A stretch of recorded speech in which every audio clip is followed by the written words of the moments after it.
Good morning everyone. Myself Dr. A.D. Adav, Assistant Professor and Head of the Department of Microbiology. Today we are discuss the next point of unit number second, soil microbiology is nothing but the decomposition of plant and animal residues. Okay, lots of different residue mainly present on the surface of the earth, and different types of microorganisms also involved in the role of decomposition of different kinds of residue, plant as well as animal waste. तर आज आपल्याला पाहायचं की decomposition of organic residue of plant and animal waste. Okay, lots of different types of waste mainly deposit on the surface of earth, and in that particular surface microorganism a major role play for decomposition of organic residue, plant as well as animal. Without this microorganism cannot possible for the decomposition of organic matter. No doubt they all are different types of organic matter. Some are insoluble, some are soluble, some are decomposable, some are non-decomposable. But those part which are able to degrade or decompose with the help of different types of microorganism. Okay, when plant and animal residue are added the soil, to the soil, their organic matter are decomposed by the activity of microorganism and carbon is released as a CO2 and nitrogen. Okay, जर organic मॅटरचं जर decomposition झालं तर त्यामधून मायक्रोऑर्गॅनिझमच्या सहाय्यानं CO2 आणि nitrogen हे बाहेर पडतात. मग other nutrient are also converted into the plant usable forms. No doubt so many such type of humus also developed by this particular simple way. No doubt some microorganism major role for the decomposition of organic material. They also waste as a animal or plant, but this material also decomposable. Okay, then this CO2, then this process of release of nutrient from organic matter is called as mineralization. Okay, the final product of aerobic decomposition is CO2 and the aerobic decomposition are hydrogen, ethyl alcohol, various organic acid and carbon dioxide. Okay, decomposition झाल्यानंतर मायक्रोऑर्गॅनिझममुळे वेगवेगळे ethyl alcohol, hydrogen, CO2 हे बाहेर पडत असतात. Soil organism are organic matter as a source of energy of food. Okay, soil organism use as a organic matter as a source of energy of food.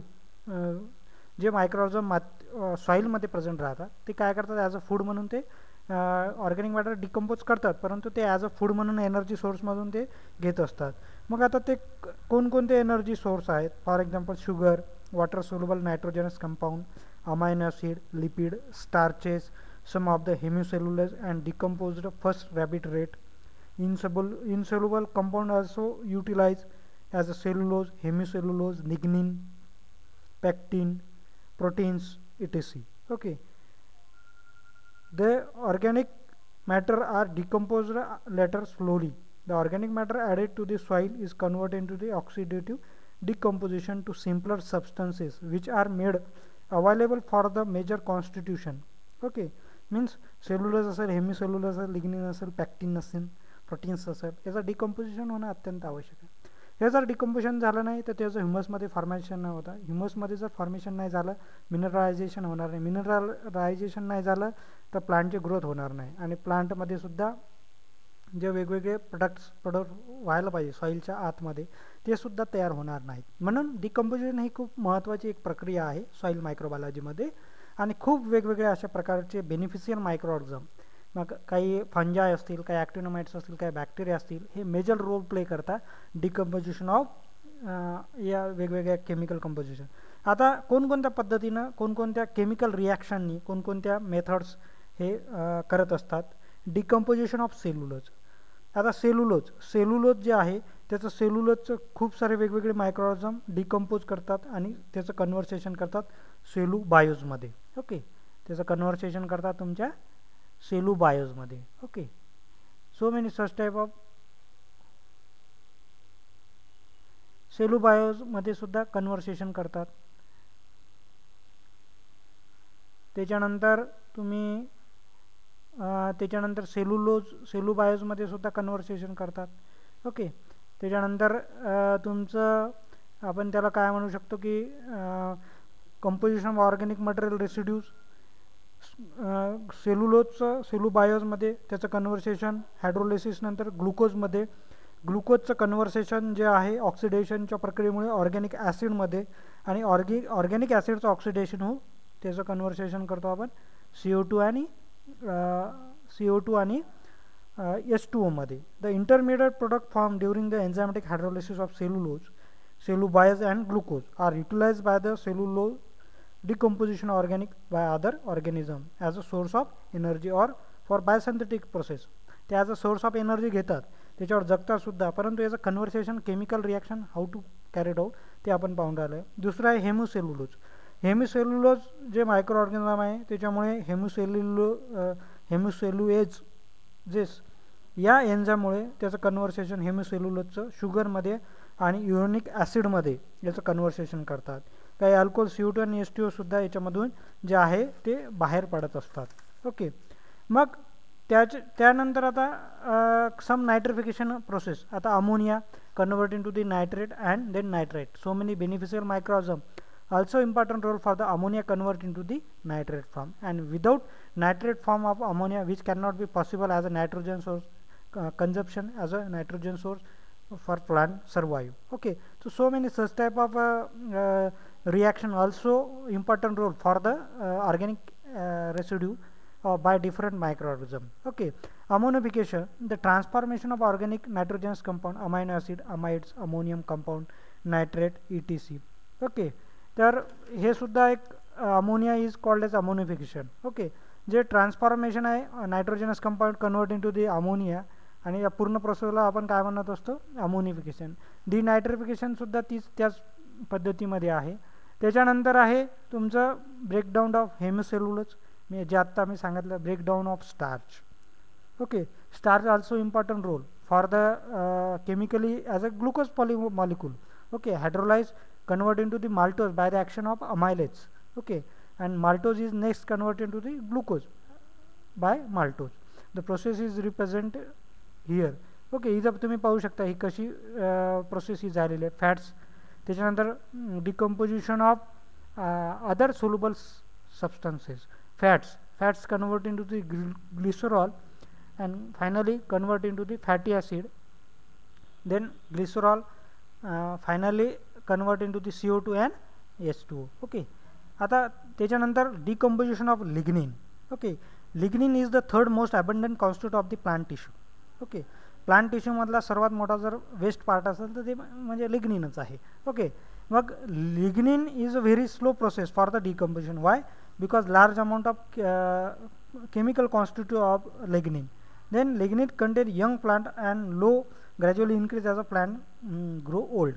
It is one of the most resident organic substances for the microorganism to degrade.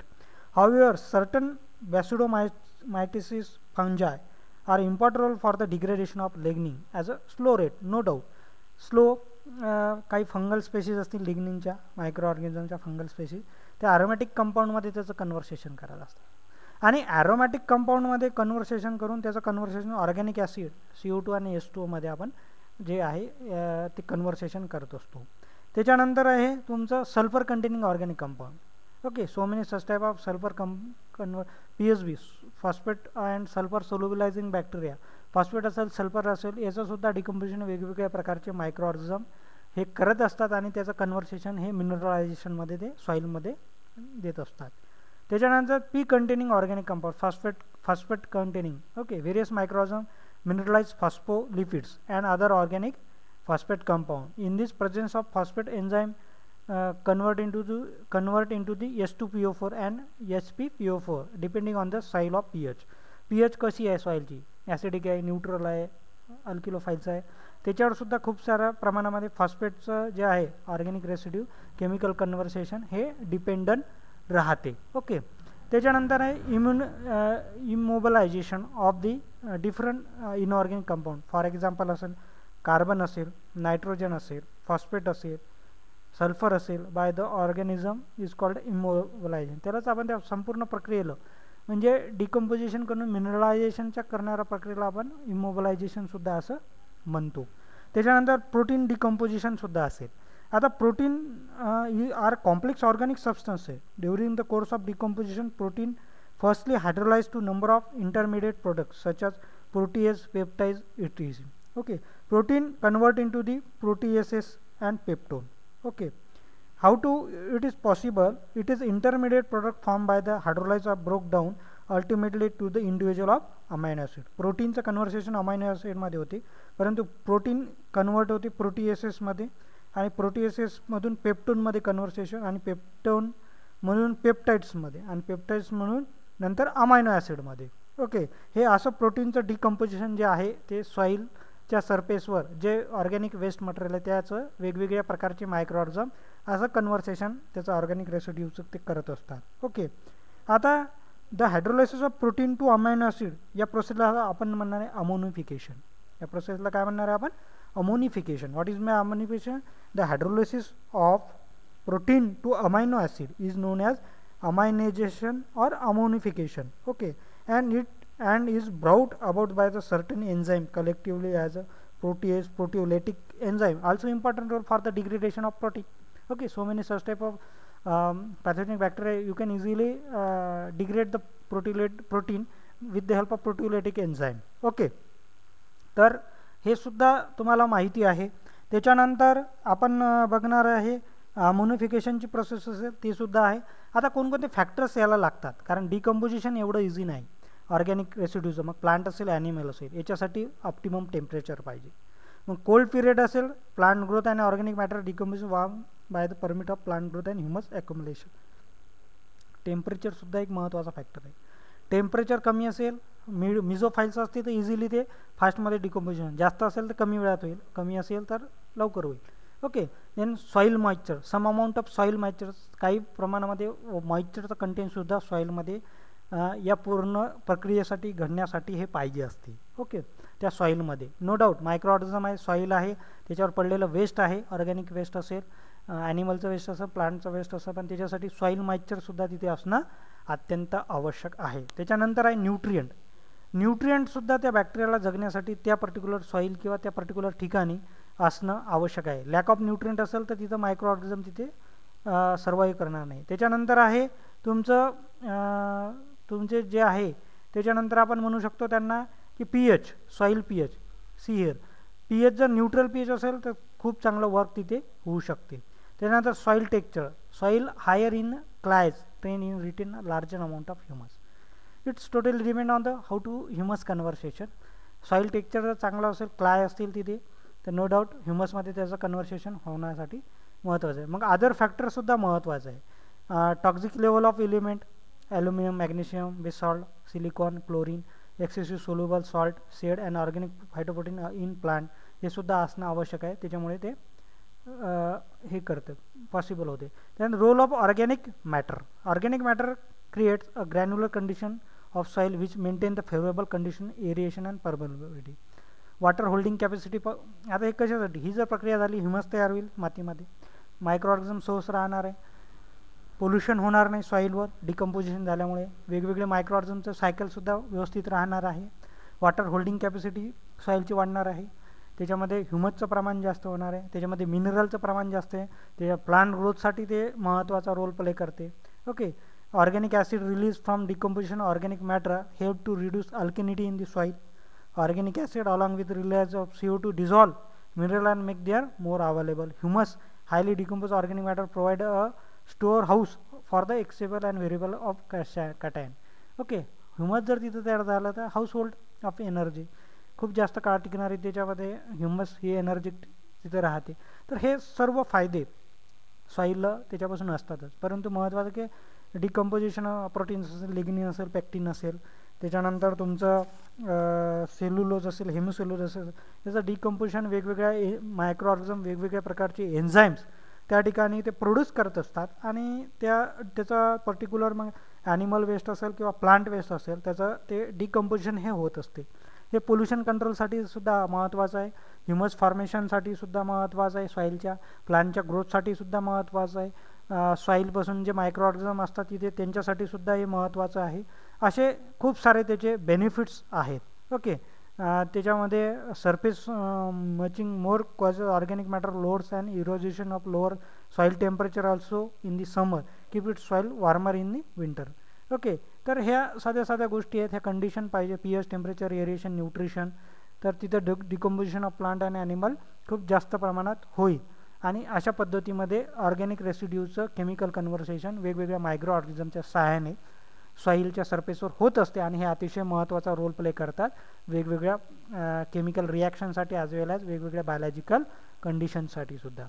तर इथे आता हा topic तुमचा संपलेला आहे. Thank you everyone.